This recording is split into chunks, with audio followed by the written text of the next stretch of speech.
Béni soit le roi qui vient au nom du Seigneur, gloire dans le ciel et paix dans les lieux très hauts.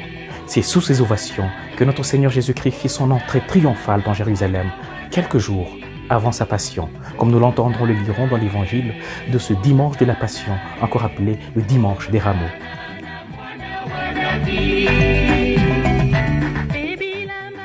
Chers amis, aujourd'hui, en plus de l'évangile qui nous parle de l'entrée triomphale de Jésus à Jérusalem, quelques jours avant sa mort, nous écouterons la lecture de la Passion du Christ, c'est-à-dire le récit de la souffrance et de la mort de Jésus de Nazareth en croix, avant sa résurrection. Et la question que je me pose, c'est de savoir comment commémorer la Passion du Christ dans le contexte actuel des violences et des tueries les plus horribles qui ont déjà fait plusieurs millions de morts dans l'est de la RDC, la République démocratique du Congo, ces 2 dernières décennies. Et cela dans le plus grand silence et une indifférence coupable du grand nombre. Et surtout, l'indifférence des puissants qui peuvent y mettre fin s'ils le veulent.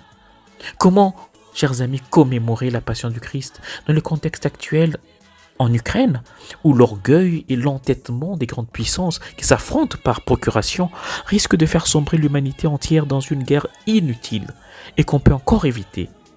Une bonne partie de l'humanité, chers amis, une bonne partie de la faune et de la flore peut disparaître en quelques secondes du fait de la folie d'une poignée de gens qui peuvent engager le monde dans une guerre nucléaire à cause de leur orgueil et entêtement, à la poursuite de leurs propres intérêts égoïstes. Comment commémorer la Passion du Christ dans le contexte de la pandémie à Covid-19 qui a apporté beaucoup de souffrance, beaucoup de douleur, impactant nos vies de tant de manières?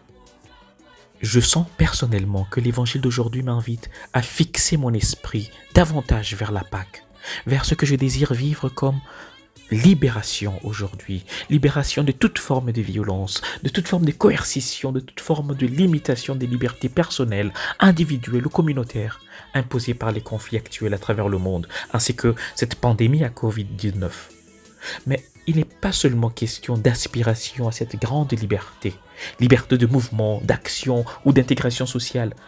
Il s'agit aussi pour moi et davantage de libération de toute forme d'esclavage moral ou spirituel qui s'identifie au péché, c'est-à-dire une libération de tout ce qui est contraire à la volonté des dieux.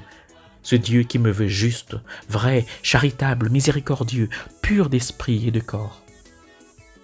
Quand l'Église m'invite comme aujourd'hui à méditer ou à contempler la Passion du Christ, ce n'est pas pour me morfondre dans un dolorisme théâtral, comme quand je me donne un spectacle et que je pleure pour m'attirer l'attention des gens ou me tromper moi-même que je suis une âme sensible, alors que je manque de compassion envers ceux qui souffrent autour de moi, alors que je n'éprouve aucune contrition sincère pour ce péché que j'entretiens déjà pourtant depuis longtemps, et dans lequel je perdure et je me complais.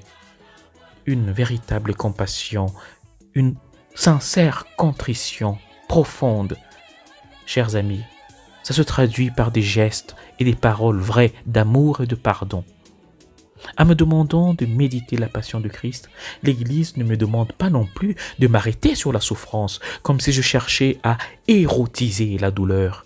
Non, non, non, non, il ne s'agit pas d'érotiser la douleur. Il y en a qui, parce qu'ils ont été blessés, et c'est triste, malheureusement, ils trouvent dans leur blessure intérieure un objet d'érotisme spirituel.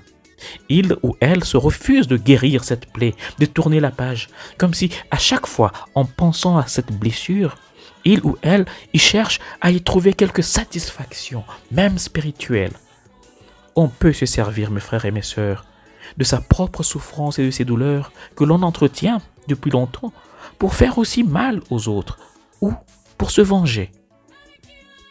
Chers amis, la souffrance ou la douleur en soi ou pour elle-même n'est pas quelque chose de bon, de bien ou de beau.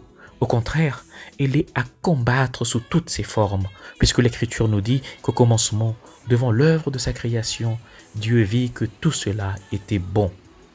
Si Dieu permet la souffrance dans ma vie, il ne la désire pas pour moi. Il me veut heureux, en paix, sans douleur ni souffrance. S'il permet la souffrance dans ma vie, Ce n'est pas comme finalité de ma vie, puisqu'à la fin, il me veut heureux avec lui au paradis.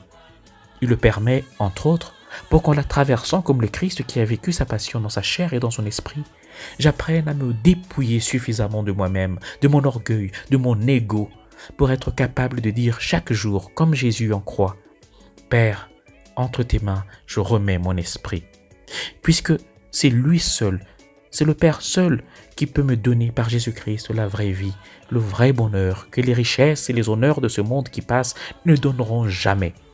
Puisque c'est le seul, lui seul, qui donne la résurrection et la vie éternelle à ceux qui acceptent de vivre la vie présente dans l'espérance de la résurrection et dans la fidélité au commandement d'amour du Christ. Prie donc avec moi.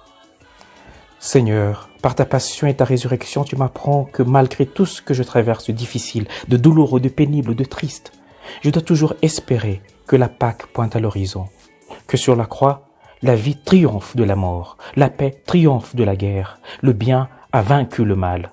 Tu as vaincu Satan par ton abandon total au Père. Apprends-moi le vrai sens de la souffrance et de la douleur dans ma vie. Jésus, j'ai confiance en toi. Amen. Et que le Seigneur te bénisse et te garde, ta famille et toi-même, au nom du Père et du Fils et du Saint-Esprit. Amen. Bon dimanche et bonne semaine sainte.